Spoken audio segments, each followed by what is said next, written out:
사무엘하 12장 1절부터 14절까지 하나님 말씀 전하겠습니다. 1절에 보니까 여호와께서 나단을 다윗에게 보내시니 이러거든요.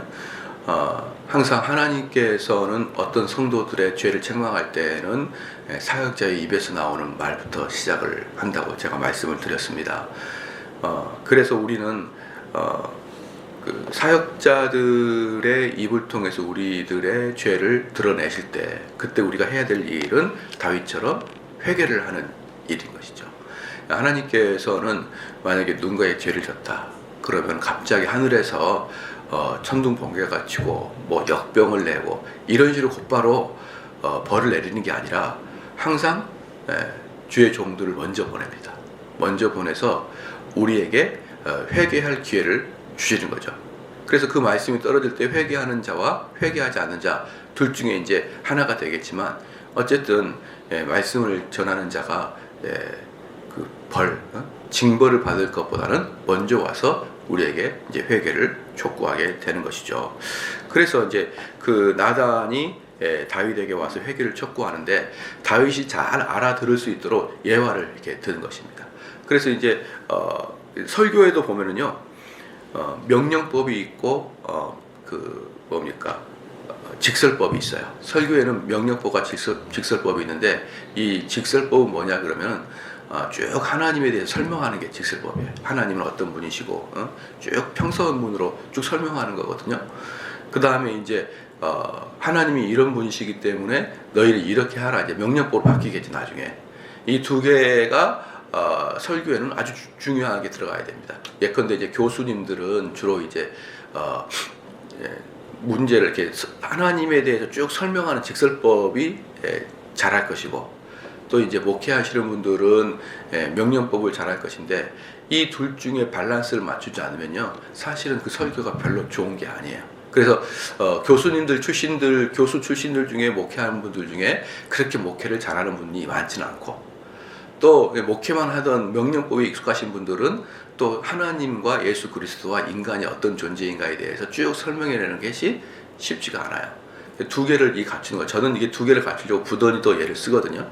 두 개를 갖춰야만 진짜 좋은 설교자가 되는 거예요. 그러면 뒤에 명령법을 하나님은 쭉 어떤 분이고 요즘에 이제 교회에서 인간론 하잖아요. 인간론 쭉 어떠하고 또 로마서랑 로마서 본문이 쭉 뭐고 쭉 설명을 하는 거죠. 설명을 한 다음에 그러니까 너희들은 이렇게 해야 된다라는 명령법을 할 때 직설법과 명령법인데 명령법은 다른 말로 해서 적용입니다. 적용. 설교의 적용. 그래서 청교도들은 설교의 적용을 대단히 중요하게 여겼습니다. 대단히 중요했는데 저는 어떤 분들에게 설교를 보면은 쭉 본문의 설명을 3분의 2가 넘도록 본문의 설명을 하는 그런 설교를 보면요. 그건 설교가 아니에요. 본문의 설명은 한 3분의 1 이하 이 정도 해주고 그 다음에 적용을 최소한 많이 해줘야 됩니다. 많이 해줘야 되는데 어떤 분들은 이게 그 설명만 쭉 다윗의 이야기 다 아는데 다윗의 이야기를 전부 다 다시 처음부터 다시 설명을 해주는 거죠. 쭉 그냥 이야기 다 아는데 다 아는 내용인데 그래서 설교 듣고 있으면은 한 70%는 다 아는 얘기를 또 들어야 돼. 또 들어야 돼. 계속. 그러다가 마지막에 뭐 뻔한 뻔자에 적용을 해주는데 그렇게 청교도는 그런 설교를 아주 싫어했습니다. 청교도는 본문 해석을 한 3분의 1 정도 하고 적용을 한 3분의 2 정도 해주는 것을 좋은 설교라고 보는데 그 적용이 바로 명령법이고 그 적용을 제대로 했을 때 성도들은 그걸 알아들어요. 적용을 했을 때 그것처럼 목회자들은 어떻게 이 적용을 사람들에게 잘 알아들을 수 있도록 해줄까 이것이 상당히 고민이거든요. 그 고민의 흔적이 나단의 설교에 그대로 나타나 있는 것이죠.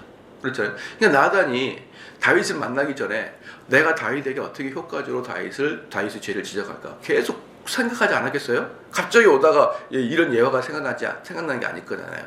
쭉 생각나게 하다가 이렇게 이제 와가지고 이렇게 이야기합니다. 바로 이런 설교자가 좋은 설교자이죠. 성도들이 어떻게 하면 잘 알아들 수 있을까? 어떤 예화가 성도들에게는 적절할까? 이런 생각을 많이 하는 것입니다. 그래서 이제 이 나단의 설명도 그렇지만 예수님도 설교할 때 어땠습니까?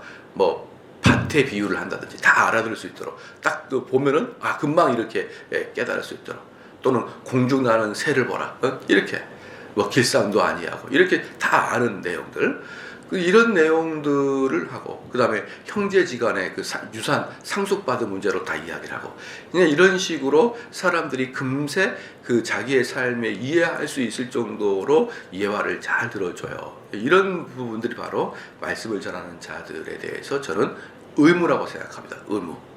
그래서 나단이 그렇게 잘 설명을 해주는데, 이제 2절에 보니까 그 부한 자는 양과 소가 심히 많으나 가난한 자는 아무것도 없고 자기가 사서 기르는 작은 양양 새끼 하나뿐이라. 그 양양 새끼는 저와 저의 자식과 함께 있어 자라며 저의 먹는 것을 먹으며 저의 잔에서 마시며 저의 품에 누우며 저에게 딸처럼 되었거늘. 그러니까 이게 이제 여기서 말하고 있는 게 뭐냐면, 탐욕스러운 자들은 남의 고통을 별로 못 느껴요. 그걸 지금 이 나단은 이야기하고 있어요. 그러니까 쉽게 말하면은 이 부자에게 양 한 마리는 없으면 좀 아깝고 있으면 좋고 정도의 수준이에요. 없으면 아깝고 있으면 좋고예요. 그런데 이 가난한 자에게는 없으면은 모든 걸 다 잃어버려요. 그런데도 이 부자는 그걸 자기의 좀 좋음을 위해서 전부 다 쓸어 담아버리는 거죠. 전부 다 쓸어 담아버리는 거죠. 제가 이제 과거에는 그런 생각을 해봤어요. 지금은 좀 생각이 달라졌는데, 과거에는 주일날이 되면은, 저쪽 아현동에 있을 때, 여기에서는 이제 별로 못 보는데, 주일날이 되면은 여의도 순복음교회차가 버스들이 엄청나게 서 있어요. 그러면은 이제 주일날 아침에 오면 뭔 놈의 교회가 전 서울에 있는 사람 다 쓸어 담냐? 저렇게 다 안 쓸어 담으면은 저 할머니들이 전부 다 우리 교회로 올 텐데. 여의도 순복음교회는 저렇게 다 안 쓸어 담아도 많을 텐데, 저렇게 구석구석까지 저렇게 쓸어 담는 거 보면은 참 화난다. 주로 이제 할머니들이 많이 타요. 할머니 버스 보면 할머니들 무조건. 그럼 그 할머니들은 저런 버스 운행 안 하게 되면은 일반 주변에 있는 교회로 갈 텐데, 젊은이들도 아니고. 근데 지금 생각해 보면은 그분들이 그 설교를 듣기를 좋아하는 걸 어떻게 막겠습니까? 그죠?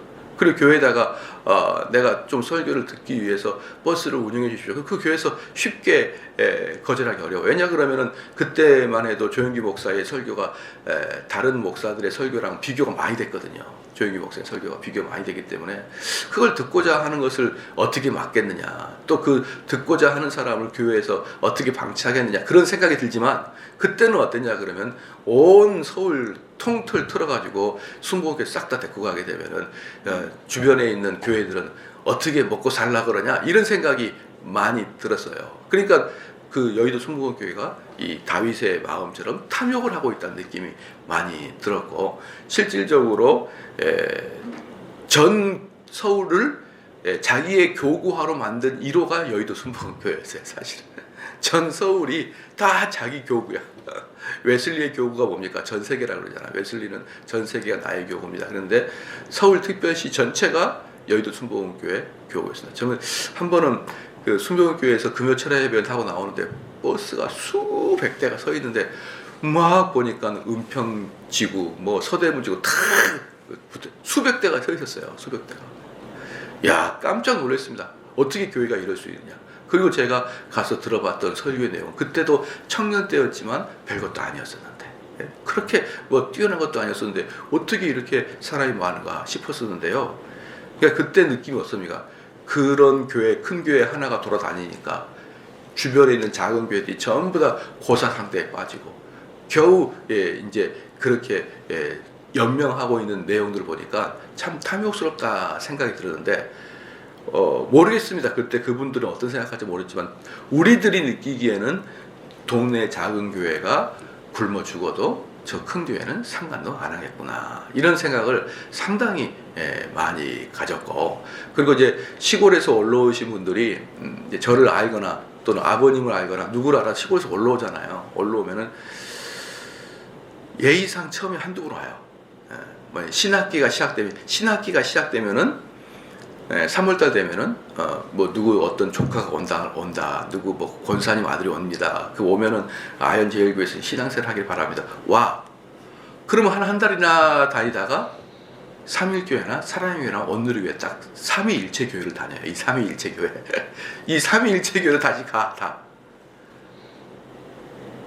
정말 정말 참 서운하고 눈물이 많이 납니다. 그때 서운하고 눈물이 많이 나요. 제가 사랑의 교회를 온누리교회 많이 비평한 이유도 괜히 비평한 게 아니에요. 워낙에 어릴 때 저희가 전도사 할 때 너무 많이 당했어요. 너무 많이 당했습니다. 그때. 그래서 삼일교회는요, 특징이 뭐냐면 매주마다 오는 사람의 숫자를 카운트해요. 그래서 홈페이지에 올려놔요. 이번 주에 12,000명 왔습니다. 이번 주에 12,500명 왔어요. 그거 다 올려놔요. 그래서 그때 전병 목사가 그랬어요. 사람들이 하도 교인 숫자가 몇 명이냐 궁금하니까 그냥 올려놓는다 그렇게 얘기했어요. 근데 재밌는 게 뭐냐면요, 삼일교회는 한 번에 2,000명, 3,000명씩 늘어날 때가 있습니다. 언제? 3월달 개강 때. 대학교 개강 때.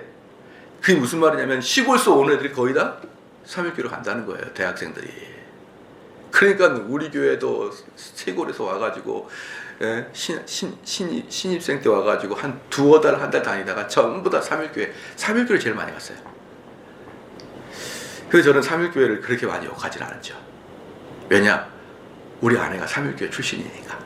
뭐 그런 사적인 아주 소소한 느낌으로 뭐 욕을 하지 않는데, 그때 저희들의 많은 청년부를 담당했던, 제가 그때 청년부 담당했으니까 청년부를 담당했던 사역자들의 마음을 너무나 기죽게 했던 교회 중에 하나가 삼일교회 사랑교회였어요. 싹 다 뺏겼어요. 싹 다. 톨톨 털어서 시골에서 오면 그냥 다 삼일교회 사랑교회 온누리교회 이 삼위일체 교회로 쭉쭉 빠져버리니까 지역에 있는 교회들은 그냥 정말 너무너무 힘들었거든요. 힘든 게 육체적인 힘든 게 아니라 뭐가 힘드냐면 스스로의 자괴감. 야, 나는 뭐냐 도대체. 저 양반들은 가만히 앉아서 막 저렇게 굴러가고 막 눈덩이 좀 부르라는데 나는 뭐 하는 존재인가, 막 이런 자괴감이 너무 많이 들었었죠. 그러니까 여기를 보면은 그런 느낌이 들어요. 그 사람 청년 하나가 우리 교회 오면은 대들보인데, 삼일교회 가면은 한강에 돌 하나예요. 한강에 돌 하나. 그리고 이제 가끔 보면은 이런 교회도 있어요. 그 교회가 사람이 많이 늘어나요.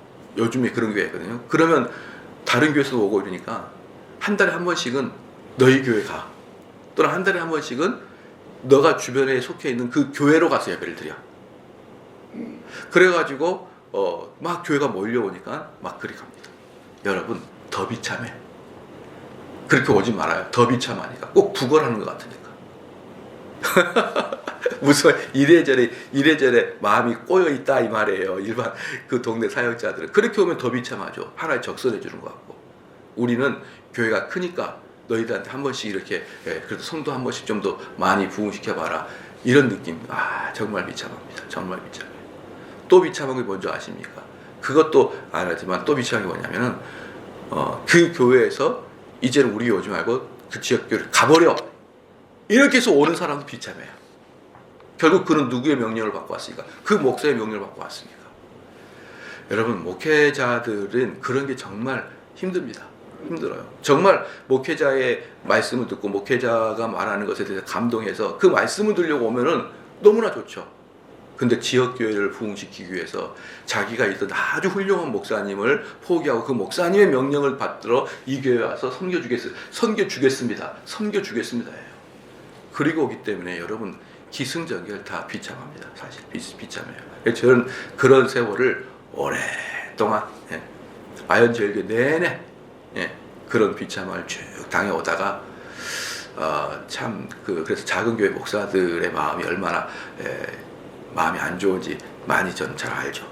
어쨌든 그럽니다. 그래서 5절 말씀에 다윗이 그 사람을 크게 노하여 나단에게 이르되 여호와의 사심을 가리켜 맹세하노니 이 일을 행한 사람은 마땅히 죽으니라. 이게 뭐냐면 사람은요, 제가 지난번에도 말씀드렸지만 다른 아내를 빼앗는 일, 그렇잖아요. 다른 남자의 아내를 빼앗는 일, 그 다음에 그 남성을 죽이는 일, 이 죄가 큽니까? 아니면 양 한 마리를 강탈한 게 큽니까? 양 한 마리 강탈한 게 훨씬 작은 죄죠. 사람이란 본성적으로 뭐냐면요, 자기가 훨씬 큰 죄를 지고 있음에도 불구하고요, 다른 사람의 작은 죄가 훨씬 커 보여요. 이 정도 얘기했으면요, 다윗이 회개는 안 하더라도, 회개는 안 하더라도 이런 식으로 크게 분노를 할 이유가 없었어요. 나단이 이렇게 쭉 이야기하게 되면은, 아이고, 그 사람보다 내가 더 악한데, 이 생각이 해야 돼요. 이 생각을. 그 사람이야 양 한 마리 죽인 거고, 나는 우리아를 죽였고, 나는 우리아의 아내를 뺏었는데, 아이고 내가 더 나쁜 놈인데. 근데 전혀 그것을 다윗은 생각하지 못하니까 분을 내면서 그 녀석을 죽여야 된다, 이렇게 이야기합니다. 이렇게 얘기해요. 정말 전 사람들은 다윗도 이러는데, 사실 다윗도 이러는데 저와 여러분은 더하면 더했지 덜 하겠습니까? 내가 더 큰 죄를 가지고 있어도 다른 사람의 죄가 훨씬 커 보입니다. 그리고 그 죄, 너 죄인이야 라고 분노를 가지고 외칠 때도 내 속에서 더 큰 죄에 대해서는 깨닫지를 못해요. 그렇기 때문에 사역자들은 구체적으로 죄를 지적하지 않으면 사람들은 자기가 죄 있다고 별로 생각하지 않습니다. 그렇죠? 그래서 6절에 저가 불쌍히 여기지 않고 그 일을 행하였으니 그 양새끼를 4배나 갚아주어야 하리라. 그럼 6절 말씀 보십시오. 그 양새끼를 4배나 갚아줘야 되거든요. 문제는 뭐냐? 이렇게 큰 소리를 외쳤어요. 다윗은 어떻게 갚을 겁니까? 다윗은 어떻게 갚죠? 못 갚잖아요. 그러니까 다윗은 스스로가 자기가 함정에 빠져버리는 그런 환경에 빠져버리는 거예요. 함정에 빠져. 그래서 전도에 있어서 뭐라고 합니까? 사람이 너무 정의롭지 말라 그랬어요. 자기 명을 저촉한다고. 너무 정의로운 사람은 자기 명을 저촉해. 왜? 모든 사람은 타락했거든요. 나나 여러분이나 타락한 존재란 말이에요. 그런데 너무 정의로워서 너무 단호하게 이야기하게 되면 그게 곧 여러분 시간이 지나면 뭐가 됩니까? 올무가 돼요. 올무가. 내게 올무가 됩니다. 그 올무 때문에 어떻게 됩니까? 그냥 죽습니다. 여러분 봐보십시오. 하나님께서 우리를 책망합니다. 책망하는 이유는 뭐냐 그러면요, 책망하는 이유는 뭐냐면요, 너희들 죄를 돌이키라는 뜻이에요. 맞죠? 죄를 돌이키라는 뜻입니다. 그런데 가끔 그래서 책망이 목적이 아니라 너희들 빨리 돌이키라, 이게 목적이에요. 그리고 가끔 목사님들이 너무 성도들이 말을 안 듣고 성도들이 너무 신앙에 게으르고 그러면요, 강력한 말을 하기 위해서 내가 이러면 목회하겠습니까? 딱 말해버려요. 그 말은 뭐냐 그러면 내가 목회 못하겠다는 뜻이 아니에요. 여러분 이렇게 게을르게 하지 말라는 거예요. 그러나 성도들은 어떻습니까? 그걸 딱 잡아요. 목회 못하신다면서요. 이렇게 말해요. 이렇게 해가지고 사역지를 호련히 떠나는 목사님들이 의외로 많습니다. 의외로 많아요. 그러니까 어떤 이야기든지 꼭 뭐 말을 할 때도 마찬가지고 여러분들이 다른 사람하고 말할 때도 마찬가지고 단호한 어법은요, 나중에 부메랑이 되어서 여러분에게 올 거예요. 단호한 어법은. 이 다윗이 이렇게 말하면 안 됐죠. 4배나 갚겠나이다. 자기는 4배를 갚을 수가 없어요. 어떻게 가늠한 걸 갚을 것이며 어떻게 살인한 걸 갚겠습니까? 그러면 뭘로? 자기 눈물과 자기 피로 갚아야죠. 이제 이런 식으로 사람들은 크게 외치는 겁니다. 7절에 나단이 다윗에게 이르되 당신의 그 사람이라 이스라엘 하나님 여호와께서 이처럼 이르시기를 내가 너로 이스라엘 왕을 삼기 위하여 내게 기름 붓고 너를 사울의 손에서 구원하고, 딱 지적을 해주는 거예요. 지적. 그러니까 결국 뭡니까? 나단이 다윗의 목에다 칼을 딱 들이내는 이런 상황이 올 때야 비로소 다윗은 자신들의 죄를 깨닫는 것입니다.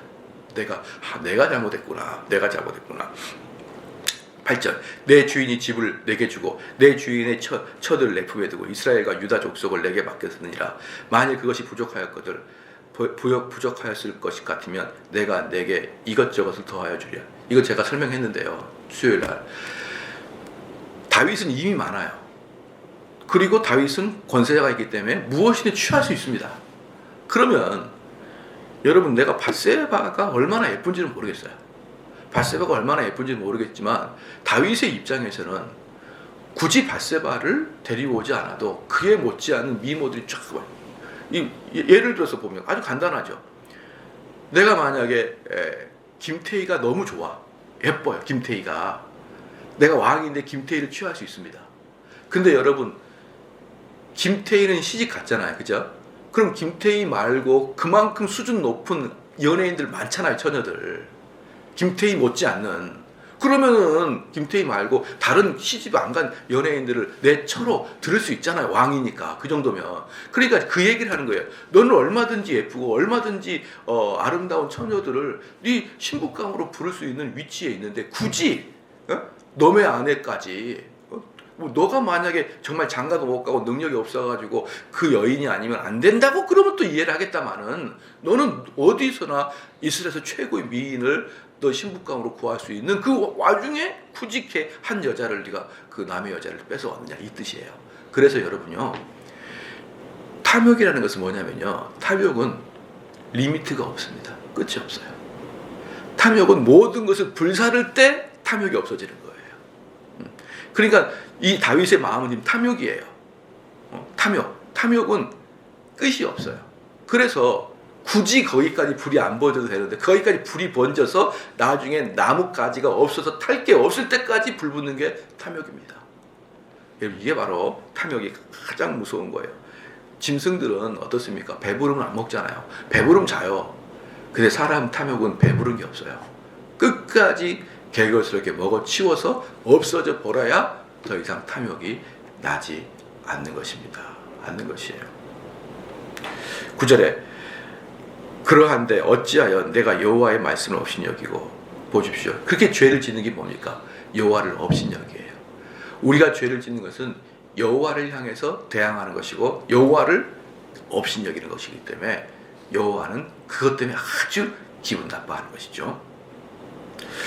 그래서 10절 이제 네가 나를 없인 여기고 햇사람 우리아의 처를 빼앗아 내 처를 삼았은즉.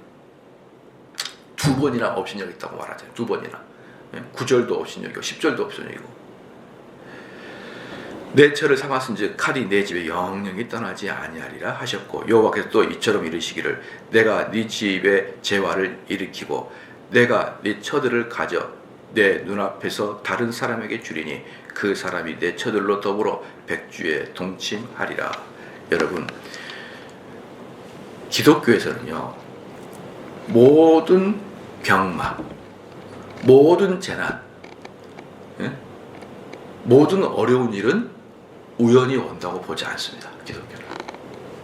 모든 재난은 제가 늘상 여러분에게 말씀드리지만 1차적으로 내 죄가 있는 일을 살펴보기 위해서 재난이 오는 거예요. 아니 이 세상에 어떻게 우연이 있습니까? 제가 주일날 설교했듯이 우연은 스티븐 호킹이나 하는 거예요. 우연히 만들어지고 우연히 태양계가 배치되고 우연히 적당한 거리를 돌고 그렇게 똑똑한 애가 처음부터 끝까지 우연이에요. 근데 생각해 보십시오. 우리 집안의 내우 외환 괜히 오는 게 아니에요. 하나님께서 우리 세상에 우연이 어디 있습니까? 전부 다 하나님의 섭리고 하나님의 필연이고 다 하나님께서 계획하신 거 아니에요. 그럼 우리 집안에 뭔가 안 풀리고 우리 자손이 뭔가 안 되고 내 몸이 왜 이렇게 마음이 아프고 그럴 때는 1차적으로 뭘 하라고요? 내 죄를 먼저 생각을 해야 되는 것입니다. 바로 그럴 때 우리는 그 죄로부터 유익을 얻는 거예요. 유익을. 12절 말씀에 너는 은밀히 행하였으나 나는 이스라엘 무리야 백주의 이 일을 행하리라 하셨나이다. 다윗이 나단에게 이르되 내가 여호와께 죄를 범하였노라 하며 나단이 다윗에게 대답하되 여호와께서도 당신의 죄를 사하였나니 당신이 죽지 아니하려니와. 이게 제가 설명을 해드려 14절에 이 일로 인하여 여호와의 원수로 크게 회방거리를 얻게 하였으니 당신이 낳은 아이가 정녕 죽으리라 하고 13절 14절에 제가 말씀드렸어요. 13절은 뭡니까? 심판주 하나님으로서의 우리의 죄의 용서예요. 우리는 모두 그리스도 안에서 죄의 용서를 받습니다. 그러나 그것은 심판대 앞에서의 용서라고 제가 말씀을 드렸고, 그러나 이 땅에서의 죄는 또 이 땅에서 철저히 갚아 나가야 되는데 우리들이 기도할 것은 뭐냐면 바로 그 부분을 기도해야 되는 거예요. 우리는 구원을 받은 자잖아요. 그러면은 천국 가는 것은 문제가 없어요. 그런데 우리가 이 땅에서 받는 벌이 너무 세지 않습니까? 그 벌을 감형해 달라고 우리는 하나님께 기도해야 되는 거예요.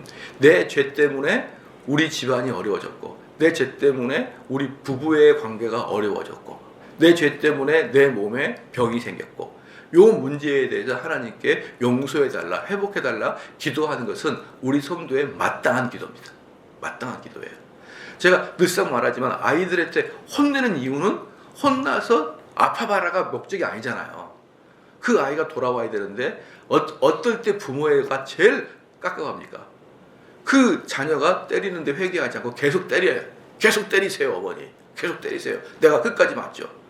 여러분, 그럴 때 때리는 부모의 마음이 얼마나 아프냐고요. 이 아이가 효도라고 들으면 한 대 맞을 때 삭삭삭 빌어야죠. 용서해 달라고 빌어야죠. 지금 이 아이는 어떻습니까? 지금 막 죄도 짓고 엄마 아빠로부터 마음을 또 아프게 하는 두 가지 죄를 짓는 거예요. 두 가지 죄를.